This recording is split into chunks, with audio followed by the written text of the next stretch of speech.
All right. So I'm excited for this one, man, because like I said, I think I've asked you about concurrent training like at least 3 or 4 times because it's something that every single time I hear, I haven't directly read a lot of research because I typically turn to the research reviewers like yourself and the guys at Mass and Alan Aragon, people like that.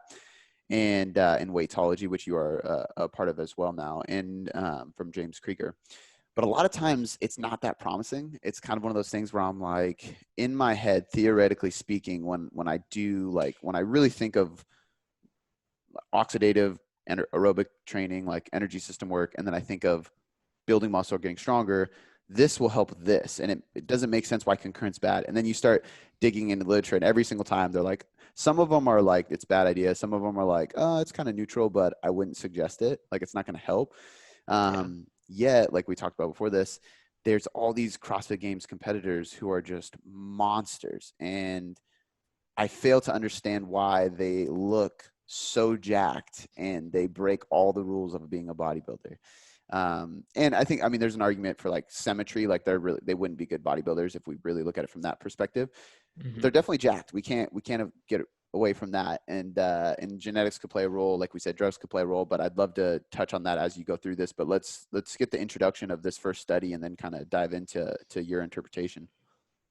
Yeah, for sure. So the concurrent training literature has changed quite a bit in the past like 8 or 9 years. I remember I presented on it like in grad school at a couple of fitness conferences, and I was like, okay, concurrent training probably not the best for at least my purposes of hypertrophy. And so over time, kind of depending on the angle you take, right? So if you're solely like looking at hypertrophy versus looking at strength versus looking at endurance, kind of keep that in mind as we go through this study. So this was a relatively shortish study. So it was a 9-week study. They had moderately trained men, about 75 kilos, so not too heavy, not too light. And what they did was they did either resistance training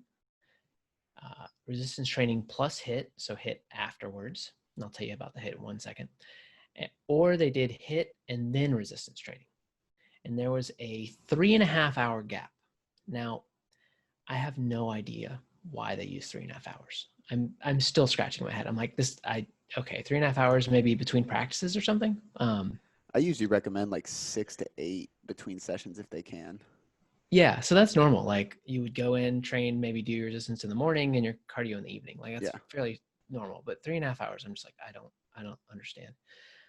Anyway, Do you okay, so know they get what, sorry to interrupt, do you know if the other studies that you and I have discussed, and just in general, like from what you know, do you know if they have a longer gap between the it, sessions? they do, and so I'm going to kind of touch on that a little bit because in so I'll finish this study up just so you guys can kind of have an idea of Mm. where we're coming and going. But the training for hit was a 2-to-1 ratio, so 2 minutes of cycling at 90 to 100 RPM, and then a minute of rest. So kind of, not standard, I would say, but not terrible. And they started at 8 rounds, so 2-to-1, 8 rounds, and they worked up to like 12 or 13. So by the end of the study, they're doing, 20 minutes of hit, which is pretty rough, especially after resistance training. And the resistance training it was only 3 times a week, but it was super duper leg based. Like they leg pressed every session. They did extension. Yeah, I mean, I like leg press, but it was a little much. They did a little bit of upper body, like bench press and lat pulls and stuff like that. But it was like dominant leg workouts. Um, okay, so we got kind of pre or post resistance training plus a nice control group, which is the resistance training group. A lot of people don't have that, and then they try to make claims based on concurrent adaptations, and it's hard to figure everything out if you don't have a decent just resistance training group. So looking at lean mass, which is a surrogate for hypertrophy in these people, there was a slight edge, let's say maybe a 1% edge for the group that did hit after resistance training. And both groups that did hit actually performed better than just the resistance training group. So that's kind of like, okay, well, they're doing more volume, or maybe they were a little less trained at the baseline or something. But there's a slight edge there for HIIT after training for lean mass. When we look at fat mass, so this comes into people who are maybe prepping, maybe, one of our athletes or one of our clients, right? They're going to be exercising in addition to dieting, most likely. So what happens with fat mass?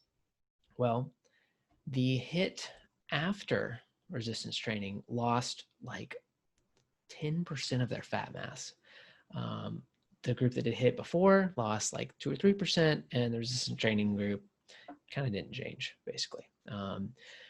So after HIIT after RT is better right now. We'll say for fat mass loss and lean mass gain. When we look, go ahead. Do you think that they would have seen a favorable difference if the HIIT was still done after, but it was done 3.5 hours after, right? Because we have the just resistance training, we have morning cardio, it sounds like, and then evening training, and then we just have like cardio right after training as like a post-workout finisher, quote unquote. And my thought goes, well, if I did HIIT this morning, my session tonight would be way worse because I'd just be more fatigued. Like generally just don't feel like doing it as much. But maybe if I did the training in the morning and then I just had to get through cardio at night, it'd be a lot easier. But with that gap, do you think that would change anything, or do you think it would probably be about the same as the post-workout? So I think it does matter a lot. And there's one study that did a 0, 6 hour, and 24-hour, kind of like a time course study. And found that people generally perform better the longer between the sessions.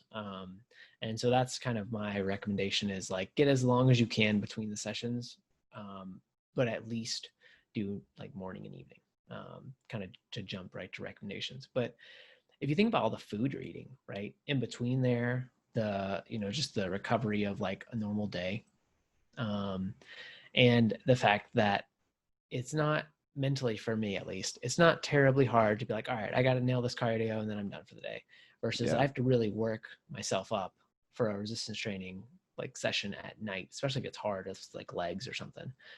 So there's, people vary, but there's a factor there too. Got it. Okay. So when we look at leg press strength, which you may or may not care about, all of them massively improved. Like, I'm talking their 1RM went up like, I don't know, 25% or something. Which indicates to me that they're not super duper trained. They're kind of like that intermediate trained. Yeah. But no major differences between groups. The HIIT, both the groups that did HIIT actually performed a little bit better than just the RT group. So that's kind of interesting, because usually cardio would kind of hinder your strength a little bit. But here it made it better. And care about endurance, they also measured that. So they measured VO2 peak. And of course, the groups did better than the RT group. But there wasn't much of a difference between them because they're doing the same amount of volume overall. So that's kind of the summary of the study. Again, it was kind of weird with the 3.5 hour difference, but I think it does fill in that gap maybe where like people have looked at 0, 6, and 24. So this kind of fits in between 0 and 6. And you're like, all right, so now we got some data in this little hole here.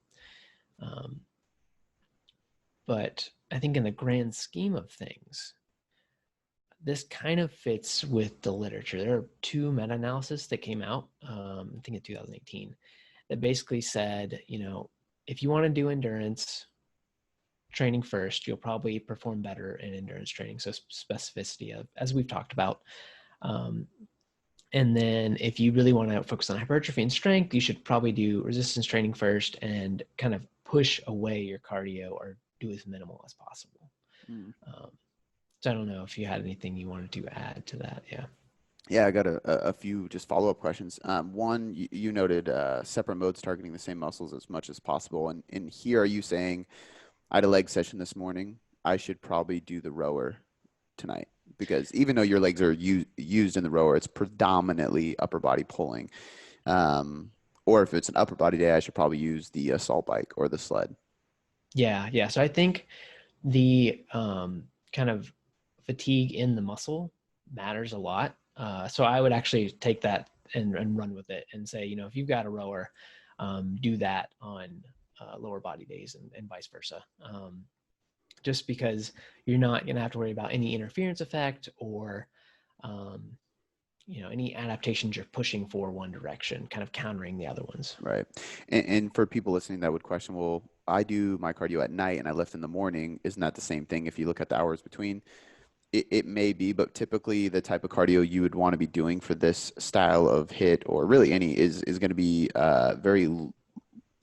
way less eccentric loading. So the assault bike, there's virtually no eccentric loading and there's really no compression or tension or pressure on the joint itself.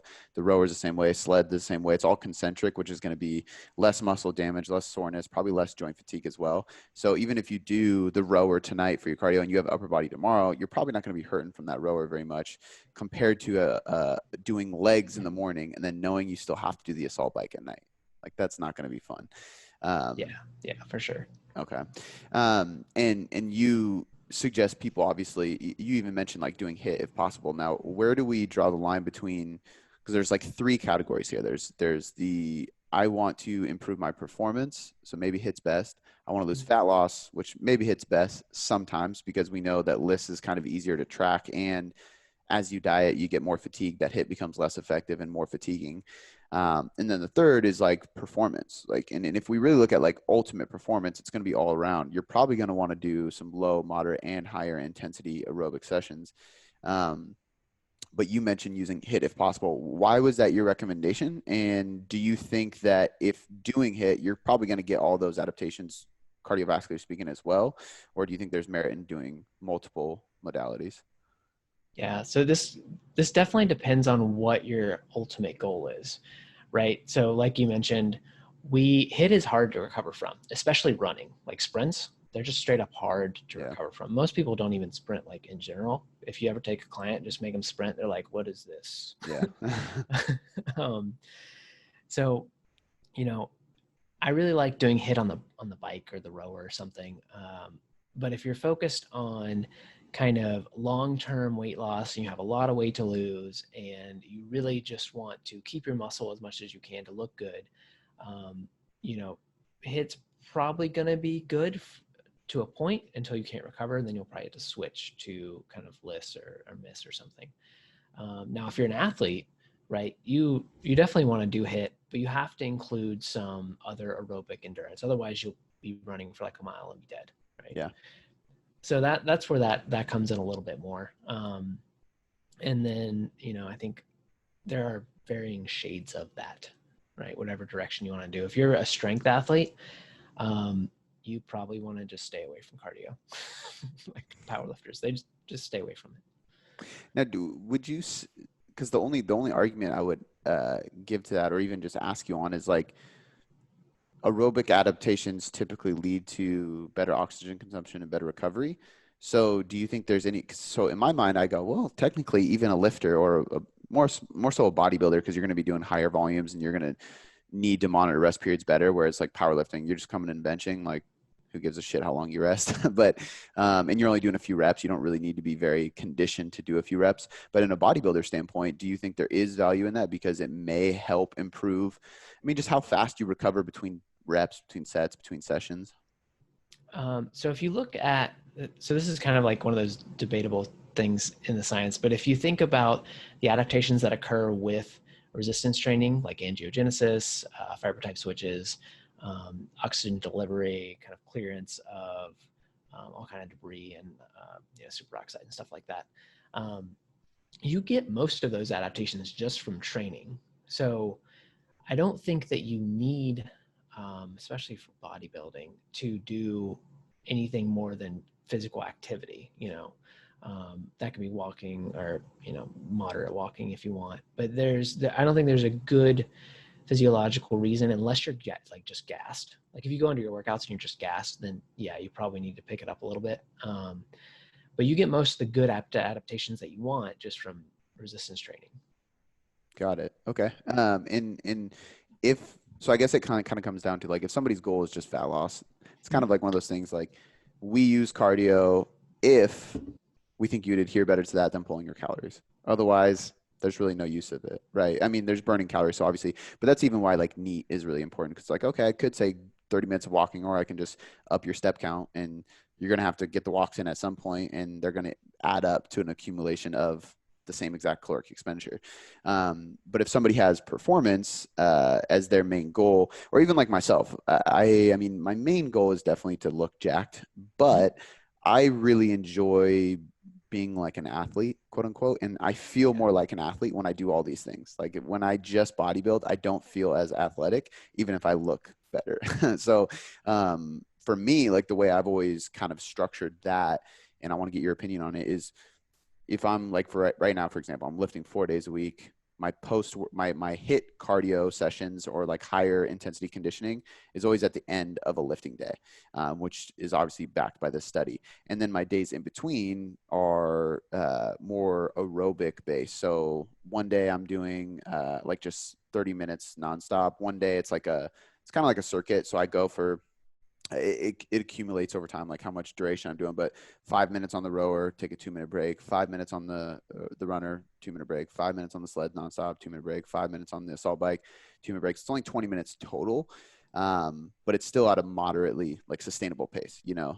Yeah. But my reasoning wasn't because I was going to burn more calories. It was because I want to be well rounded, and B, Mhm. my thought was hit is way more fatiguing to your nervous system, but so is strength training. And they're both kind of using the same energy systems. If we look at ATP, the anaerobic, like glycolysis, so on and so forth. So why not pair that with that just to manage my fatigue better? Because now when I go in on a Wednesday, I just have aerobic fitness. I'm going to be able to recover better for Thursday when I'm lifting and doing hit again. Does that sound? Does that make sense? Yeah, for sure. And I mean, so like you mentioned, it's kind of the reason we want to do hit like in general is because it's very similar to typical resistance training.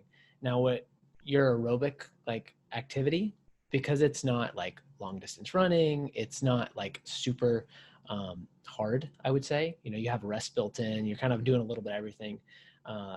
It's and I wouldn't say it's necessarily helping your recovery. It might help your like mobility and your like psychological self, and you burn calories too. But it's probably not hurting you, Yeah. right?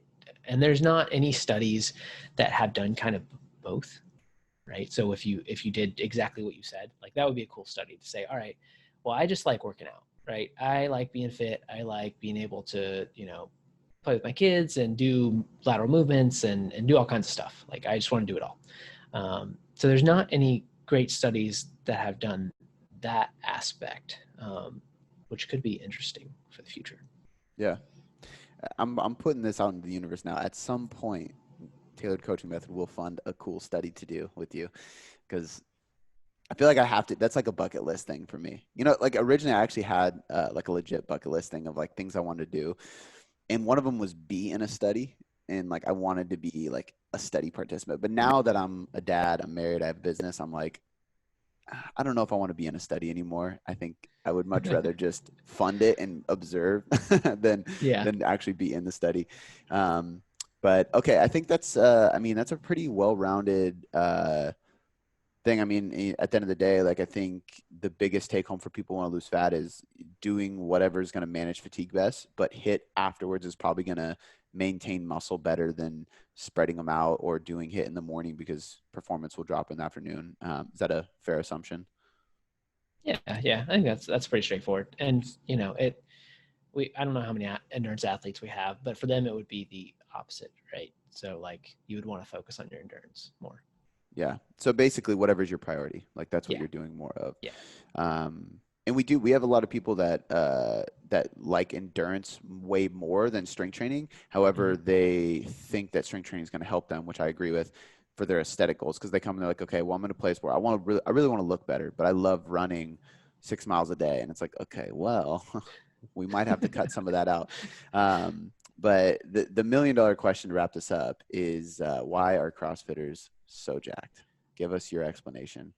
Oh man. So I don't have an awesome explanation. I think the ones that you see like at the games and stuff are so there's an underlying genetic component of like I can just recover really well. Like you've seen those people who could just work out and they're fine.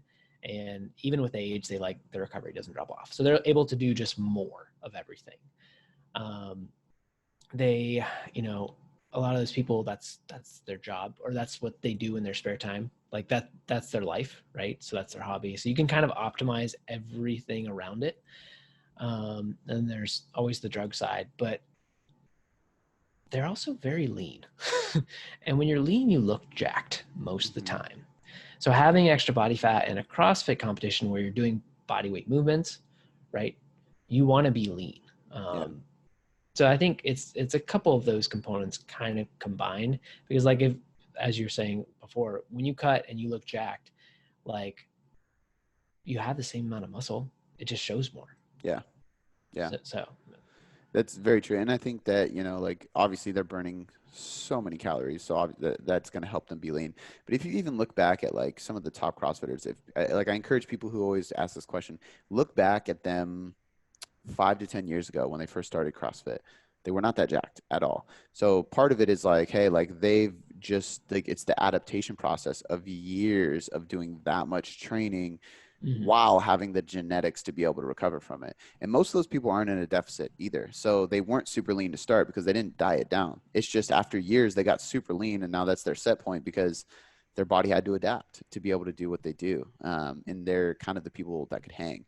And a good example of that is like even like basketball players, right? Like you can be an amazing basketball player, but if you're not at least like 6'5", you're really unlikely to get into the NBA. You know what I mean? yeah, Like yeah, the average height is 7 foot or higher. Like what? That's huge. Like if you ever run it, I ran into Lamar Odom one time, waiting for an Uber at the Los Angeles Mall. And I didn't say anything to him because I was kind of like starstruck, and he gave me that look like, dude, come on, like I'm not in the mood to talk to a fan. And so I just didn't say anything. But I also don't watch basketball, so I really was like trying to pinpoint like who is this guy? But he was so tall, like so, and he's not abnormal in the NBA. Like he's like an average size, but he was so tall it was like I saw an alien. Like it was unbelievable, and I was like looking straight up. It's just crazy, but that's the average height. So like it just goes to show like in every sport, realistically, you somewhat have to be genetically gifted. I think baseball is probably the most level playing field sport there is for genetics. Yeah, that's fair. Because there's a lot more skill involved, like to get to the top versus genetics. Like you have to have skill to be pro at anything, but you have to have genetics to get there too. It's even like I would even argue that the best natural bodybuilders are always going to be the most genetically gifted too. Doesn't mean they're not as intelligent as the other ones. Doesn't mean they don't work as hard, because they do, and they are as smart, and they maybe have committed just as much time, but they also have genetics on their side. So their symmetry is great. They're just going to be in that position, and that actually goes for non-natural bodybuilders as well. It's something we can't get away from. You know. Yeah, it sucks, but it's the truth. Yeah. That's So, what I have to tell people. I'm like, but sorry, man, you picked the wrong parents. exactly, yeah. Like, what can I do? Pick me parents, which you can't. So you're shit out of luck. But Yeah. but I think too, like, just for people listening, I don't want to like shit on your hopes and dreams and say that like it's useless, because you still can build a pretty impressive physique without great genetics. I definitely do not have great genetics. But after 10 years of training consistently and you know, having diet phases built in to where I can like see what I look like when I get lean every once in a while, I can say that I am very pleased with my physique. It took me twice as long as maybe somebody with genetics, but it's still something you can get to. And I think like the average person is so out of shape, they really don't have to be that crazy to look really good. You know what I mean? Like, I mean, and Yeah. realistically, we're not, I don't know about you, but I wear a shirt 99% of the time. So it's really like I'm Yeah, much more definitely. concerned about looking good with a shirt on than not. But that's the last thing I'll say. I think that's a good explanation. I think for me, like the whole CrossFit's question is always like there's the genetics component is huge, but I like your reasoning of like the ability to recover at a higher level. I think that's important.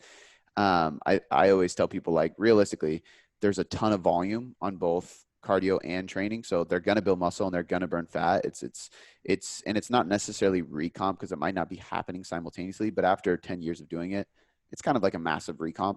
And the Yeah. most important thing is they commit their life to it. It's just like the top level natural bodybuilders, they commit their life to it. Like their life revolves around that sport, which is fine, but that's what it takes to get to that level. Yeah, for sure. So, For sure.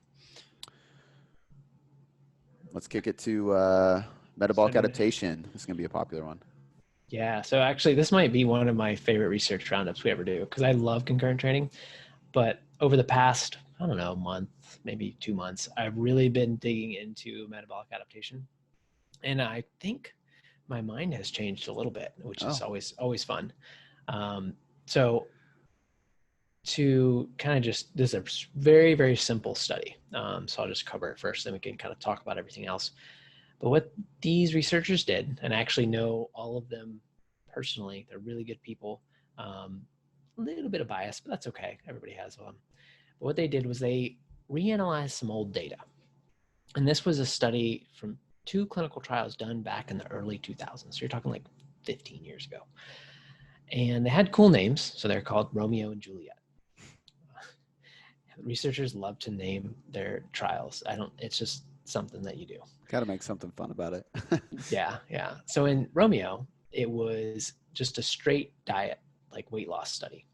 They recruited overweight/obese participants, mostly female, and they put them on an 800-calorie diet.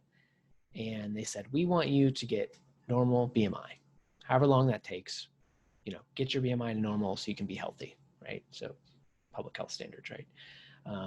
And they didn't have many calories, so 800 isn't much. Had a fair macronutrient distribution. Okay, so that's study number one. That's completely one study.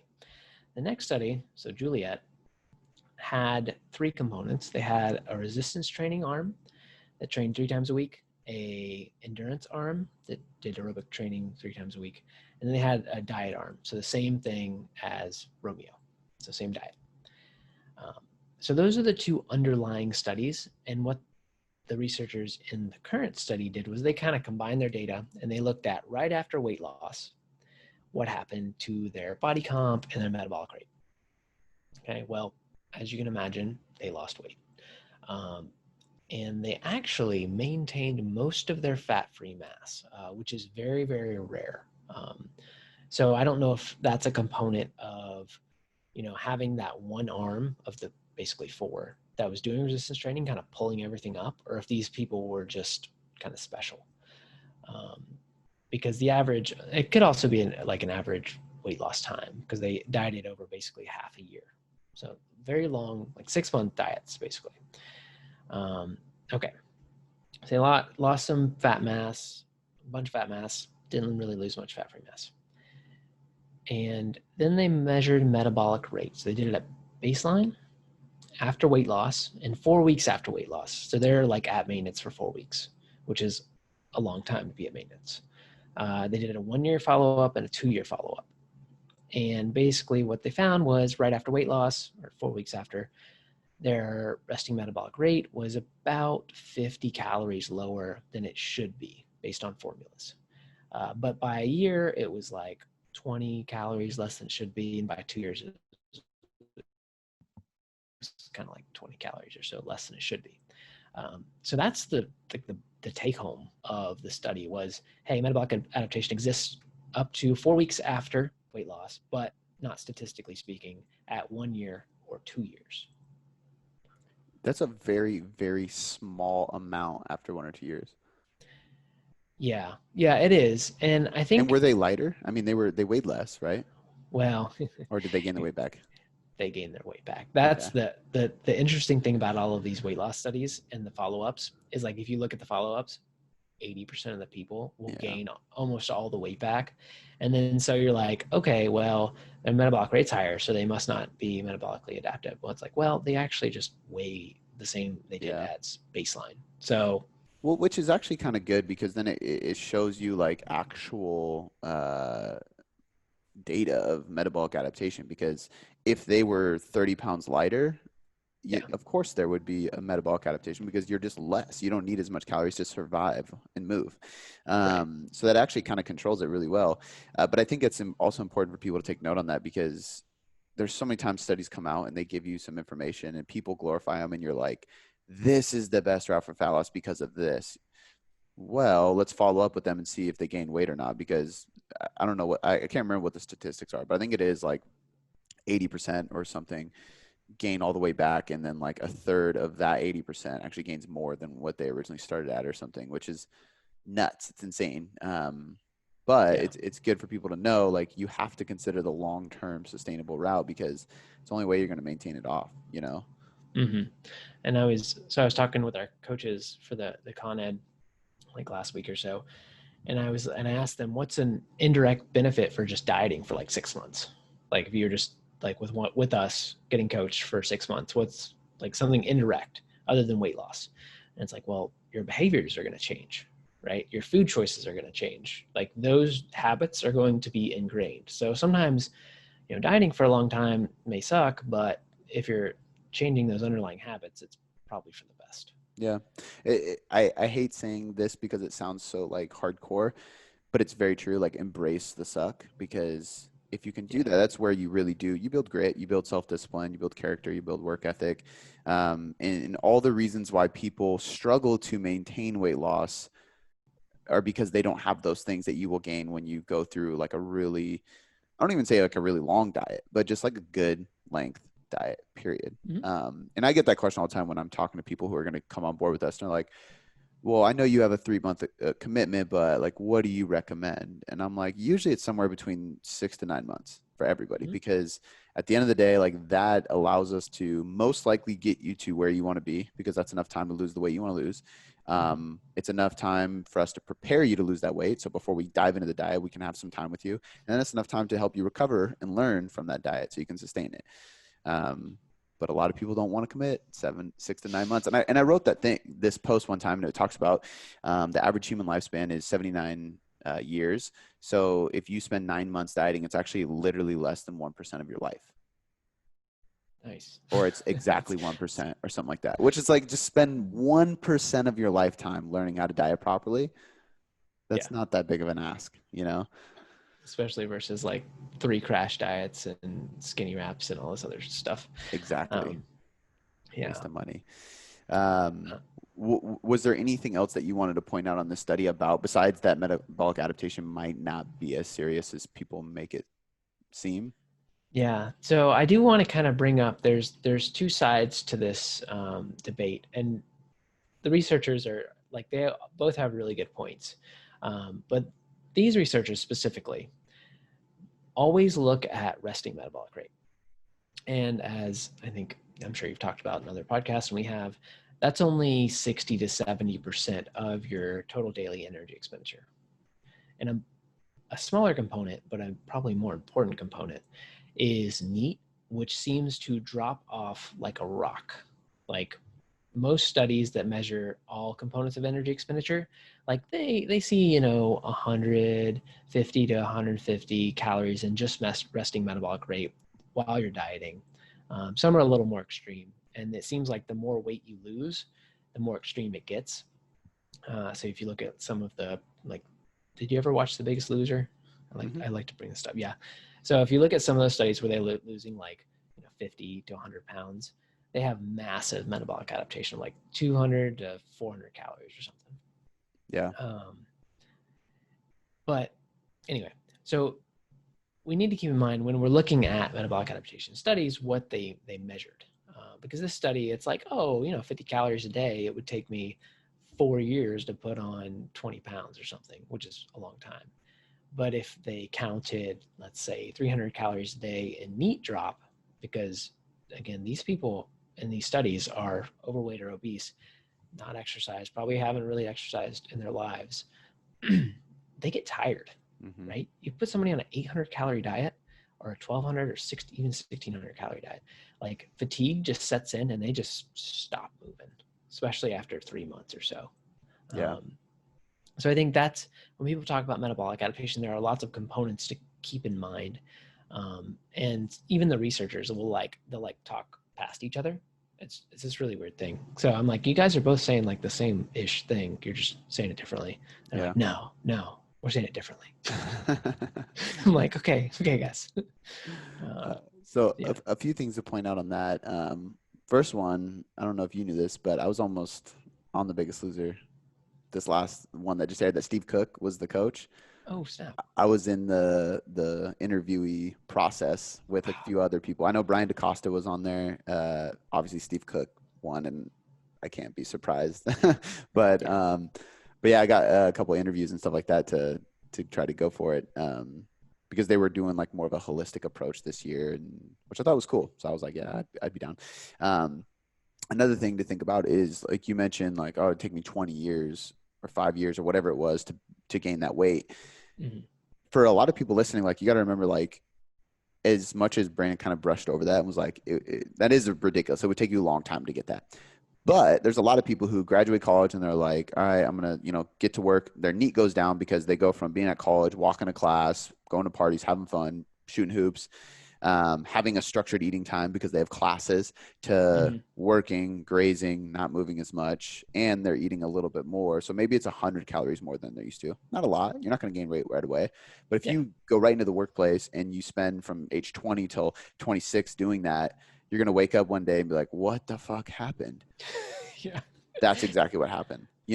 And when you're like, okay, I want to lose this weight, and this goes back to the time thing, I want to lose this weight 3 months. Okay, well, you gained it in 6. Do you think it's really just going to be gone in 3? Like, give me some time. Yeah. Just to put things in perspective for people. And then the third thing I want to point out is, and this is just my perspective from listening to you, asking you questions, working with tons of people, reading as much as I can. Every time somebody talks like from a scientific perspective, like reviewing some kind of research on metabolic adaptation, I immediately dive into it because we get that question all the time. And it's probably one of the most applicable things for me as a fat loss coach to help people with, especially when we first thought it was like such a big scare. But the more and more I read, and even listening to you today, is the more and more I realize that it's far less permanent than people made it believe, or what people thought it was at the beginning when studies started coming out. And we're realizing more and more that it is something that's just a temporary part of dieting that you can't get away from. And if you look at anecdotal experiences of bodybuilders, I mean, you should be able to point that out. Like as they diet, their body adapts, they have to eat less and less and less. They get more and more tired, and they have less and less libido because testosterone's dropping. They're more and more stressed because cortisol's increasing. So yeah, those things happen, but then they go in off season, they're fine. Like it goes back, and I think people, it's hard for me because I try to explain this to people, but I'm like, just remember that for them, it's actually much, much more severe because they get so lean. So there are some people that even have approached me, and I've helped the coaches with this, that are like, well, I'm really worried about metabolic adaptation. I'm like, hey, you have 50 pounds to lose. You have no worries at all. Like you can get really lean and you'll never have to worry about it. Like we'll just barely reverse you out and you'll be fine. Like, just trust me, like stick to the habits, be patient. Because unless you're getting at least to photo shoot lean, I'd say, you really don't have to worry about metabolic adaptation as much unless you are and this is the last thing I'll say, in my experience, unless you are a female who diets the improper way with also some binges and just has like a lot of stress, maybe hormonal issues. And I don't see this as much as in men. That's why I'm saying females, but Mhm. there is the rare case where this kind of stuff happens and you're not at that level of leanness. But for most people, I would say you got to get really lean for this to be a serious thing. Would you agree? Yeah, yeah, and I think you can ideate it. So if you just so so you have to lose. So there's a couple of studies that indicate you need to lose like more than 10% of your weight, but once you hit 10%, there's like a threshold. So metabolic adaptation will account for 100 to 200 calories, or whatever, up to 10%, and then it kind of just stops, and you don't get any worse. So like if you have a 200-pound guy and he's like, I just want to lose 20 pounds, like once he loses 20 pounds, it's not going to get any worse, Mm. right? So that's, most people want to lose somewhere probably between 10 and 30 pounds. Um, so it's definitely not a big factor. You definitely can't stop it. So you can't really do anything about it. I did want to add some science to what you're saying earlier about kind of the going up and down with food and weight gain and weight loss and kind of that component, because there are two studies that have done that. They're like, all right, we want you to gain 10% of your weight, or we want to overfeed you like 50%, so you gain a bunch of weight, right? And what happens is, like, you can have people gain weight for 2 weeks or 4 weeks or 6 weeks, and then their metabolic rate will increase. So it's a metabolic adaptation in a good way, unless you're trying to bulk. and then you take them back and you drop them back down, and their metabolic rate decreases. So it's very plastic, right? So you can kind of adapt it with your needs to an extent. So I would, again, basically backing up what you're saying is it's not something you need to worry about.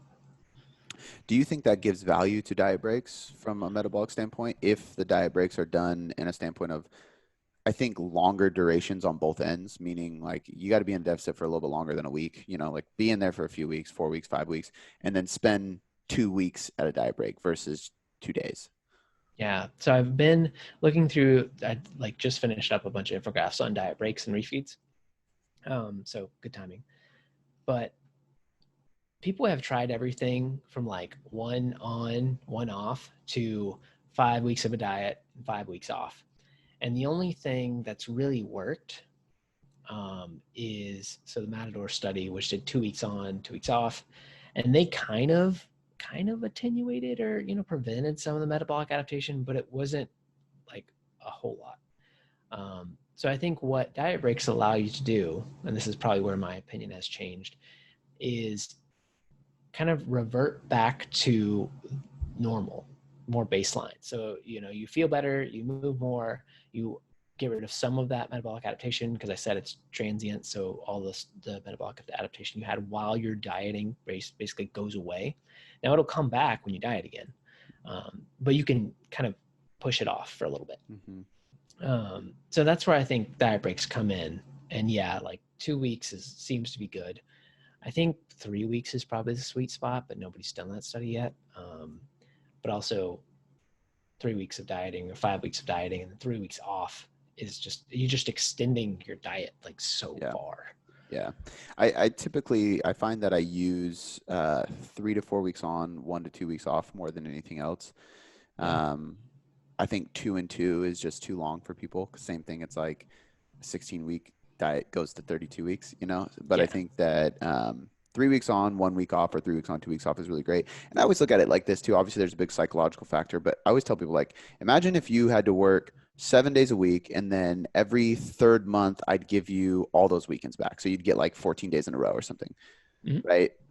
Those 2 months of working 7 days a week are going to suck so bad that you're going to dread getting back into it, but if you have a weekend or even just a Saturday, like for me, it's like Saturday and like half a Sunday. Cause I can't stay away from work that long. So I typically do a little bit of stuff on Sundays, but if I didn't have that Saturday to do nothing and not check my email, oh my God, I'd go crazy because I can't just work.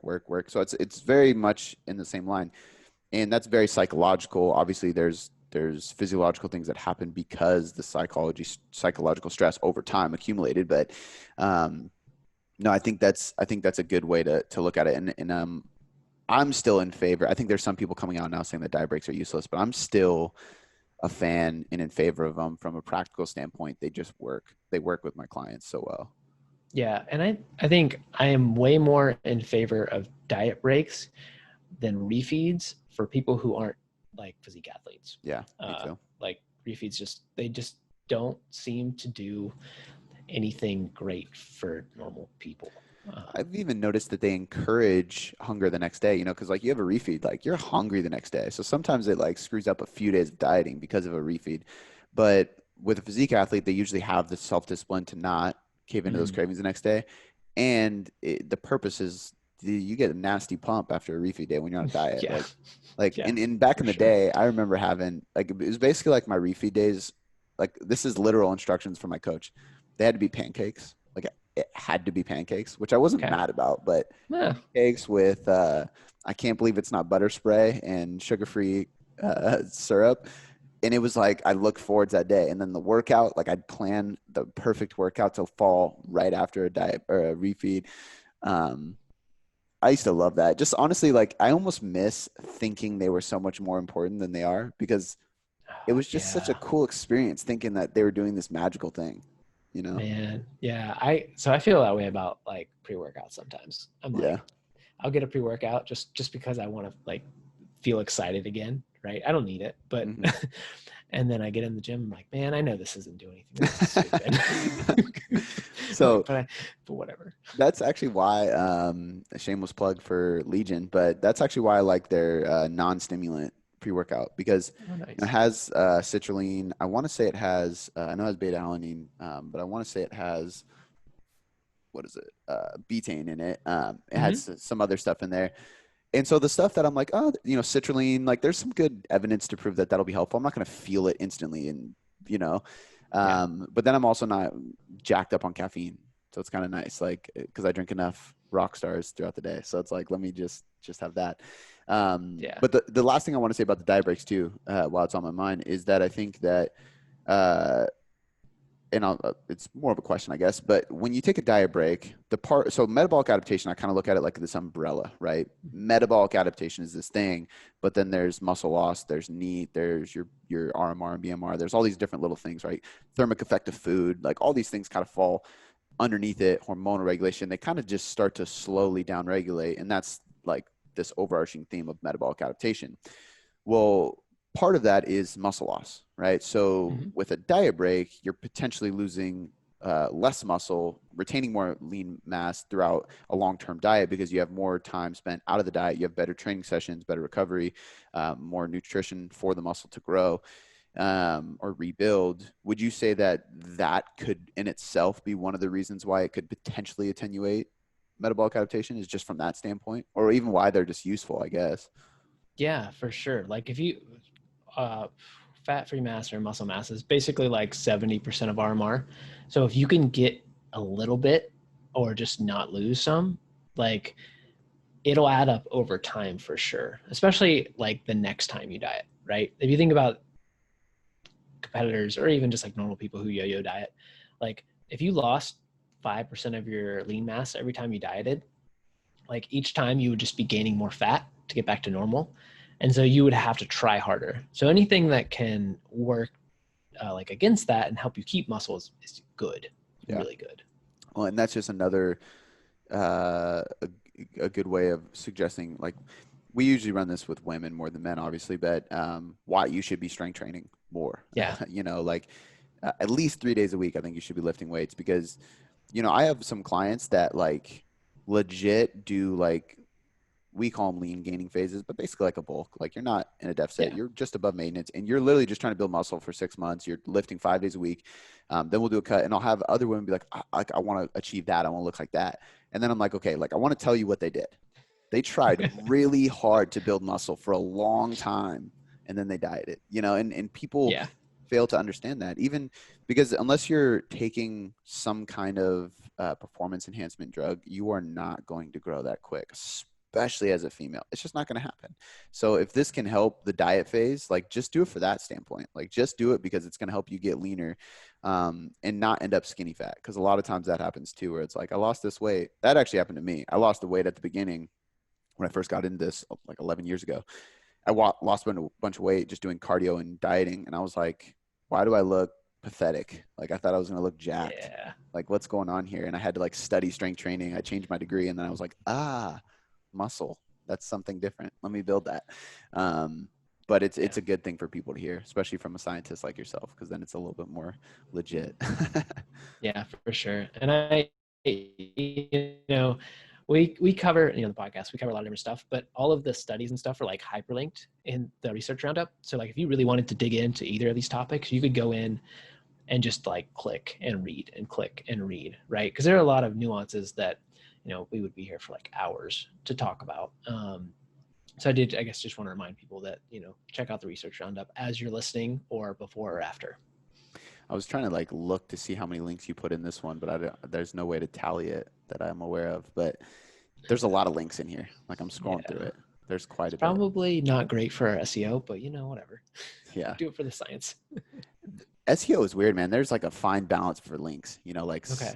there's like a certain number of links that are like super helpful, and if you don't get that amount, it's gonna knock you down. But if you overuse links, then it's like an issue too. But I think that number's pretty damn high Okay. That's because good. I always worry a little bit. yeah, no, because I review every blog goes on the website to make sure SEO is polished. Um, and I don't think there's ever been a point where I've noticed it like trigger bad SEO. So you're fine. Nice. But I appreciate you thinking about that because that's important. That's for a lot, like for all the trainers and coaches listening. This is why you should have a blog. I know Instagram is much cooler, but blogging and videos are going to help you SEO way more because Google owns that. Google owns the internet basically. So if they're going to search anything and you want to be discovered, you better have a blog. And I Yeah. think blogging is like a lost art form in business. I hate it. It drives me crazy because that's what I started with and I love it. And I talk to other business professionals who are very successful and like their first recommendation is always like, oh, you should have a website with like a really good blog and SEO skills. And it's like, wait, what? It's not, it's not Instagram. It's like, no. Yeah, So, that plays to my strength, so I'll accept it too. yep, exactly. I'd rather write. I mean, I like podcasts a lot too, but I Yeah. would rather write. I can think better. Well, the good thing is now Google has a podcasting platform, and I'm hoping that it grows because we're on Spotify, we're on Google Podcasts. I don't think it's called Google Play. I can't remember what it's called though. iTunes, Stitcher. We're even on Amazon Ooh, now. Amazon has a nice. podcasting platform apparently. Um, and I'm just like, we got to be everywhere. That's my whole goal. But hopefully that'll help because right now you don't get much SEO points from podcasting, maybe a little bit. But Darn. yeah. Do you have any final notes on either of these studies before we call it good? I feel like we went over quite a bit, and I think I asked some good questions that are applicable to the clients. Yeah. So I think that pretty much covers everything. Yeah. So I don't have anything to add. Just if you guys have any listeners, if you have any questions, just hit me up, DM me or something. Perfect. And remember, guys, there is a link in the show notes. It says Ask Boom Boom a question. You can also put any research topics that you want us to dive into on these that we do once a month, or any questions as a follow-up to this. And we can always bring Brandon on to answer those specifically. So let us know if you have anything. Otherwise, we will catch you next time.